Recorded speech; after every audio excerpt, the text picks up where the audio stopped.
Thank you so much for coming back to learn with me. आज हम सीखने वाले हैं top 5 things which are very important for your English exam. ये specially उन बच्चों के लिए है जो कि बिगनर्स हैं इंग्लिश में, जिनको इंग्लिश लिखने में बहुत डिफिकल्टी है, या फिर इंग्लिश के बड़े बड़े क्वेश्चन आंसर्स याद करने में, या कुछ भी राइटिंग स्किल से रिलेटेड जो पीसेस होते हैं उन्हें याद करने में डिफिकल्टी होती है।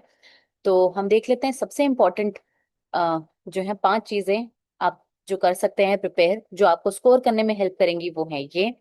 देखिए, सबसे पहले हम धीरे धीरे एक एक को समझते भी चले जाएंगे। सबसे पहले आपको पता होना चाहिए रीडिंग कॉम्प्रिहेंशन को कैसे सॉल्व करना है। कभी कभी आरसी पैसेजेस हमारे पास इजी होते हैं, कभी कभी हमारे लिए वो लैंग्वेज डिफिकल्ट होती है। और ऐसा जरूरी नहीं है कि कंप्लीट पैसेज हमारे लिए इजी या डिफिकल्ट हो।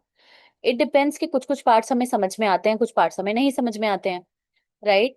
लेकिन हमें कॉम्प्रिहेंशन पैसेज जब भी करें, हमें उसका ओवरऑल आइडिया एक तो समझ में आना चाहिए और मेन चीजें समझ में आनी चाहिए। चाहे हमें पूरा पैसेज समझ में नहीं भी आए, that's absolutely not a problem. आप फिर एक बार पैसेज को गो थ्रू करेंगे, उसको गो थ्रू करने के बाद आप उसके क्वेश्चंस को देखेंगे। सबसे इंपॉर्टेंट चीज और सबसे इजी जो है, अगर आपको क्वेश्चन समझ में नहीं आ रहा है तो आप क्या करें, समझ में आ रहा है तो वेल एंड गुड, आप ढूंढ के आंसर लगा ही सकते हैं, लिख सकते हैं। मान लीजिए आपको कॉम्प्रिहेंशन पैसेज में से समझ में नहीं आ रहा है, तो आप क्या करेंगे, कीवर्ड्स को ढूंढेंगे। कोई ऐसा वर्ड है, इंपॉर्टेंट वर्ड, जो क्वेश्चन में भी आया है, उस वर्ड को हम ढूंढ सकते हैं।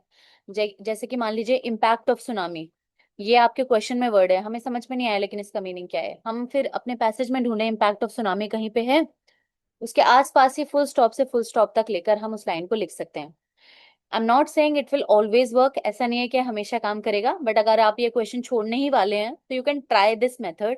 ये बहुत सारी टाइम आपको वर्क कर जाएगा। जब हम पैसेज करेंगे एक सेपरेट क्लास में, तो मैं आपको सिखाऊंगी। जब हमें करना नहीं आए, जब आता है तो बहुत अच्छी बात है, जब हमें समझ में नहीं आ रहा है क्वेश्चन क्या है, तो उसके आंसर को फिर भी हम क्लोजली कैसे मार्क कर सकते हैं, लिख सकते हैं, वो हम सीखेंगे। चलिए, रीडिंग कॉम्प्रिहेंशन एक हुआ। तो आपको एडवाइस किया जाता है कि आप डिफरेंट रीडिंग कॉम्प्रिहेंशन को ढूंढकर उसको खुद से सॉल्व करने की प्रैक्टिस करें। तभी आपका रीडिंग कॉम्प्रिहेंशन के जो क्वेश्चंस हैं उसको करने की स्पीड भी बनेगी, और साथ ही में आप उसको, उसमें आपकी एक्यूरेसी भी बनेगी। आप यानी कि आप मोस्टली आंसर्स तब करेक्ट कर पाएंगे जब आप उसकी बहुत प्रैक्टिस करेंगे।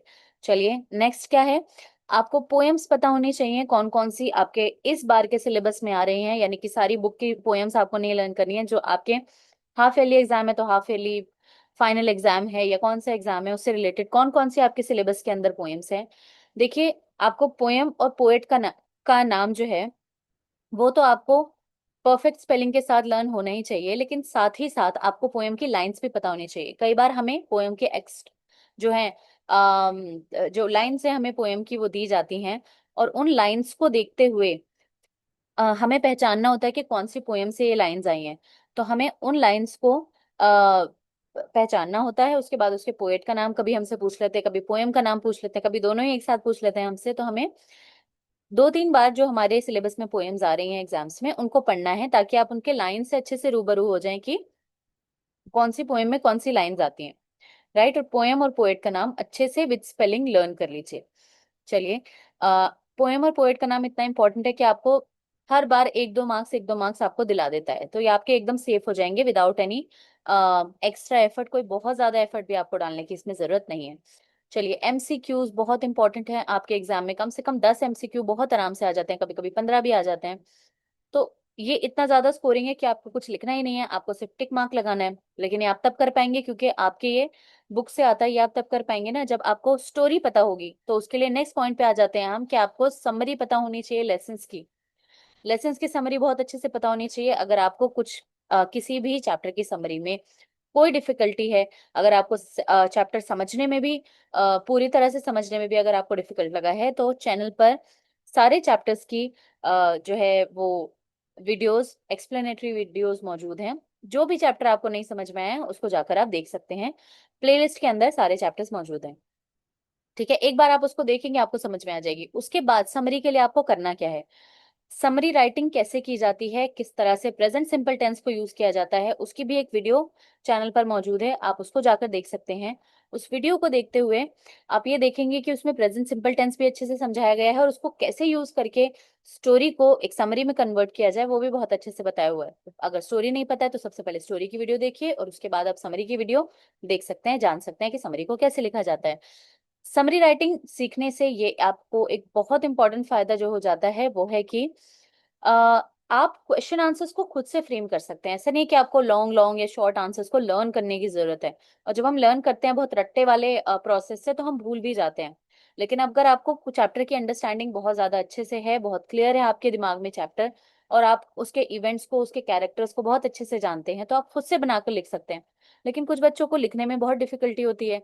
अब वो डिफिकल्टी कैसे दूर करें? हालांकि बहुत सारे टेंसेस टेंसेस हम यूज कर सकते हैं समरी राइटिंग में, लेकिन प्रेजेंट सिंपल एक ऐसा टेंस है जो मोस्ट ऑफ द सिनेरियोज में बहुत अच्छे से फिट हो जाता है। तो ज्यादा एफर्ट किए बिना भी, यानी जिन बच्चों की इंग्लिश अभी उतनी अच्छी नहीं है, फिर भी ऐसा नहीं है कि वो क्वेश्चन आंसर नहीं लिख सकते, वो समरी राइटिंग की जितनी ज्यादा प्रैक्टिस करेंगे उतनी ही ज्यादा वो क्वेश्चन आंसर में एफर्ट डाल पाएंगे। राइट? तो समरी राइटिंग हर एक चैप्टर जो आपके में आ रहा है, वो उसकी आप समरी जरूर लिख लें, ताकि आप क्वेश्चन आंसर बहुत इजीली फ्रेम कर पाए। चलिए, और एक इम्पॉर्टेंट चीज है कि देखिए, कोई ना कोई स्कूल की एप्लीकेशन जरूर आती है, तो आपके पास एक अम, मतलब एक ट्रिक हो गई। आपको एक पता चल गया कि 5-6 नंबर आप कैसे सेव कर सकते हैं किसी भी एग्जाम में। एप्लीकेशंस मोस्टली जो होते हैं वो हमारे स्कूल वाली ही आती हैं। ये मिडिल स्कूल के लिए मैं बता रही हूँ, 6 to 8 ग्रेड्स में जो गवर्नमेंट स्कूल्स के एग्जाम होते हैं, स्पेसिफिकली उनके लिए हमारे पास एप्लीकेशंस जो आती हैं।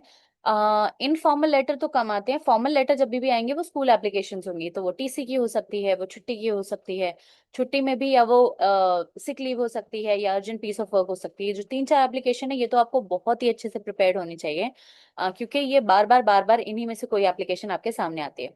अगर आपको मान लीजिए इनफॉर्मल आई, यानी कि जो हम घर वालों को, अपने लव्ड वंस को लिखते हैं लेटर्स, अगर वो वाला लेटर कोई लिखने के लिए आता है तो वो भी बहुत सिंपल आते हैं। या तो बर्थडे में आपको थैंक यू किसी को गिफ्ट के लिए कहने के लिए आएगा, ठीक है, या फिर आएगा कि किसी को अपने बर्थडे पर इनवाइट करने के लिए आएगा, या हमने छुट्टियां कैसे बिताई किसी को लिख के बता रही हूँ। यही 3-4 टॉपिक्स हमेशा घूम कर आते हैं, बहुत ज्यादा इधर उधर नहीं आता।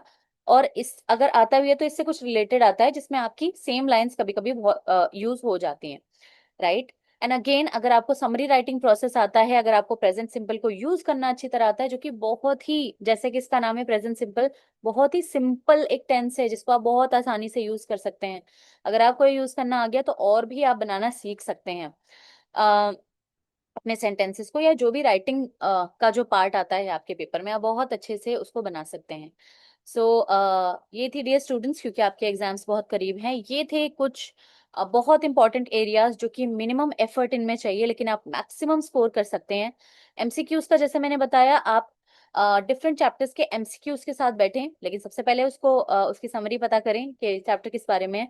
उसके बाद उसके एमसीक्यूज के साथ बैठें, और उसके बाद अपने आप को टेस्ट करें कि हम किस तरह से जो है एमसीक्यूज को करेक्टली फिल कर पा रहे हैं, करेक्टली उसको टिक कर पा रहे हैं। Right? So this was it from my side. Again, हमने एक मॉडल टेस्ट पेपर ग्रेड 8 के लिए सॉल्व कर लिया है। I will make more model test papers and share with you. Till then, stay tune and keep learning. Thank you.